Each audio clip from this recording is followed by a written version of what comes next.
السلام علیکم ورحمۃ اللہ وبرکاتہ۔ امید کرتا ہوں تمام دیکھنے والے اور سننے والے خیرت و عافیت سے ہوں گے۔ آج ہماری ویڈیو کا موضوع ہے قرآن مجید کے اندر دکھائی دینے والی ایک چھوٹی سی میم۔ اس سے پہلے ہم نے ایک ویڈیو اپلوڈ کی تھی کہ کیا اخفا کی جگہ پر غنہ بھی کیا جا سکتا ہے۔ اگر ہم اخفا کے مقام پر غنہ کر رہے ہیں تو اسے ہم کس طریقے سے کریں گے، اس کے لیے ہمیں کیا کرنا پڑے گا، یہ ہم اس ویڈیو میں جا کر سیکھ سکتے ہیں۔ تو چلتے ہیں ہمارے آج کے موضوع کی طرف اور بات کو سمجھنے کی کوشش کرتے ہیں۔ تو دیکھ لیتے ہیں ثم بعثناکم من بعد موتکم۔ یہاں پر دیکھیں آپ کو من بعدی نون کے بعد، من کی نون کے بعد آپ کو ایک چھوٹا سا میم لکھا ہوا دکھائی دے رہا ہے۔ یہ صرف یہاں پر ہی نہیں ہے بلکہ قرآن کریم میں آپ کو بیشتر مقامات پر اس طرح کا چھوٹا سا میم لکھا ہوا دکھائی دے گا۔ ایک اور مثال آپ کو دے دیتا ہوں، دیکھ لیں واللہ بصیر بما یعملون۔ یہاں پر دیکھیں را کے بعد آپ کو ایک چھوٹا سا میم لکھا ہوا دکھائی دے رہا ہے۔ تو آپ اس بات کو اچھے طریقے سے سمجھ لیں کہ جب بھی آپ کو قرآن کریم میں یہ چھوٹا سا میم نظر آ جائے تو آپ نے وہاں پر کیا کرنا ہوگا، اقلاب کرنا ہوگا۔ لفظ دوبارہ سن لیں، ہم نے وہاں کیا کرنا ہے، اقلاب کرنا ہے۔ اقلاب کسے کہتے ہیں؟ اقلاب کے لفظی معنی ہے بدل دینا یا پھر تبدیل کر دینا۔ اقلاب کے لفظی معنی کیا ہے؟ بدل دینا، تبدیل کر دینا، پھیر دینا۔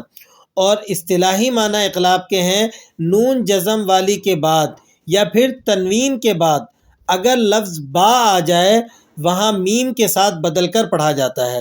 اب ایک لفظ آیا تھا تنوین، کیا لفظ آیا ہے؟ تنوین۔ تو اس کی مثالیں آپ قرآن کریم میں دیکھیں، پہلے دیکھیں او اطعام، میم کے اوپر آپ کو دو پیشیں لگی ہوئی نظر آ رہی ہیں۔ اسی طرح یتیمن، میم کے اوپر آپ کو دو زبریں لگی ہوئی نظر آ رہی ہیں۔ مقربۃ، تا کے نیچے آپ کو دو زیریں لگی ہوئی نظر آ رہی ہوں گی۔ تو دو زبر، دو زیر یا پھر دو پیش، اس کو کیا کہا جاتا ہے؟ تنوین کہا جاتا ہے۔ تو تنوین کی مثالیں ہمیں قرآن کریم میں مل گئی کہ دو زبر ہوں یا دو زیر ہوں اور دو پیش ہوں۔ جب بھی ہمیں قرآن کریم میں دو زبریں، دو زیریں یا دو پیشیں لگی ہوئی نظر آ جائیں تو ہم انہیں فٹ سے کیا کہہ سکتے ہیں؟ تنوین۔ اب چلتے ہیں اپنی بات کی طرف کہ نون ساکن یا پھر تنوین کے بعد اگر لفظ با آ جائے تو وہاں پر ہم نے ان کی آواز کو، یعنی نون کی آواز کو یا پھر تنوین کی آواز کو بدل کر کس کی آواز نکالنی ہوتی ہے؟ میم کی آواز۔ اور اس بدلنے کو، اس چینجنگ کرنے کو کیا کہا جاتا ہے؟ اقلاب کہا جاتا ہے۔ اب ہمیں یہ بات جب سمجھ میں آ گئی، اقلاب کی ڈیفینیشن ہماری ذہن میں آ گئی، تو اب ہم چلتے ہیں اپنی ویڈیو کی طرف اور مثالوں سے اس بات کو اچھے طریقے سے سمجھنے کی کوشش کرتے ہیں۔ اب دیکھیں آپ کے سامنے سورہ ملک کی آیت کھلی ہوئی ہے، فَاعْتَرَفُوا بِذَنبِهِمْ، یہاں پر بِذَنبِهِمْ، ٹھیک ہے، بِذَن پڑھنا چاہیے تھا، ہم نے اس کو نون پڑھنا چاہیے تھا، لیکن ہم اسے کس طرح پڑھ رہے ہیں؟ بِذَنبِهِمْ۔ تو یہاں پر ہم نے ذال کی آواز کو چینج کر دیا، کس کے ساتھ؟ میم کے ساتھ۔ کیوں؟ اس لیے کہ اس میم کے بعد کیا آ گیا تھا؟ ایک با آ گیا تھا، ٹھیک ہے، نون کیا تھا؟ ساکن تھا، اور اس کے بعد با آ گیا، لفظ با آ گیا، تو وہاں پر ہم نے اس کی آواز کو چینج کر کے کس کی آواز نکال دی؟ میم کی آواز۔ اسی طرح ایک اور مثال دیکھ لیں قرآن کریم میں، ثم قست قلوبکم من بعد ذلک، یہاں پر دیکھیں نون کے بعد کیا آ رہا ہے؟ میم، اور میم کے بعد با آ رہا ہے، تو نون ساکن کے بعد کیا آ گیا؟ با۔ تو یہاں پر ہم کس کی آواز نکال رہے ہیں؟ نون کی آواز نہیں، بلکہ یہاں پر ہم میم کی آواز نکال رہے ہیں۔ من بعد ذالک، پڑھنا کس طرح چاہیے تھا؟ من بعد ذالک، لیکن ہم پڑھ رہے ہیں کس طرح ہے؟ یہاں پر ہم اقلاب کر رہے ہیں، چینجنگ کر رہے ہیں کہ نون ساکن کی آواز کو ہم نے میم کی آواز سے چینج کر دیا۔ ایک اور مثال آپ کو دیتا ہوں تاکہ آپ کے لیے بات اور واضح ہو جائے اچھے طریقے سے۔ دیکھیں وَلَن يَتَمَنَّوْهُ أَبَدًا بِمَا، تو ابدم، دال کے اوپر کیا ہے؟ دو زبر لگی ہوئی ہیں، ٹھیک ہے، اور زبر کے بعد کیا آ گیا ہے؟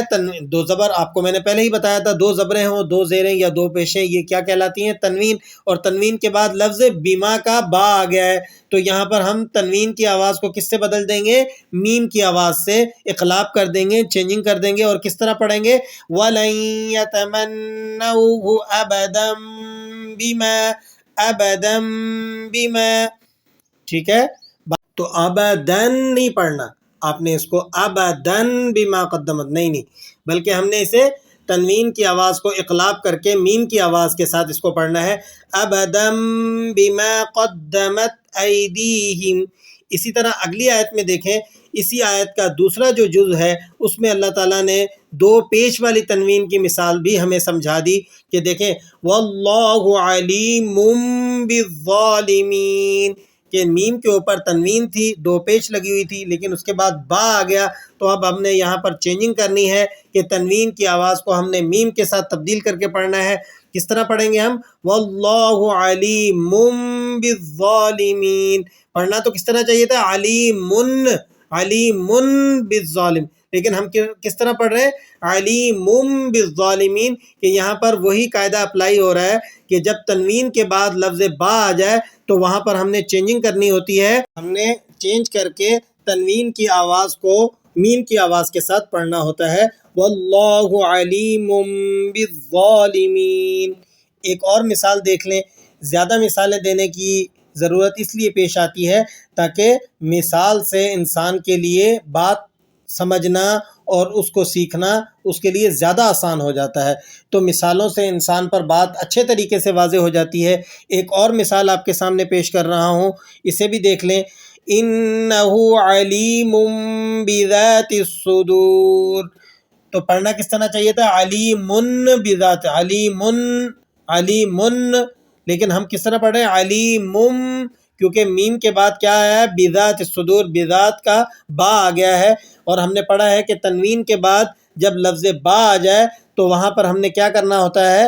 اقلاب کرنا ہوتا ہے، چینج کرنا ہوتا ہے، تنوین کی آواز کو ہم نے میم کے ساتھ چینج کر کے پڑھنا ہوتا ہے، اس لیے ہم یہاں پڑھ رہے ہیں اِنَّهُ عَلِيمٌ بِذَاتِ الصُّدُورِ۔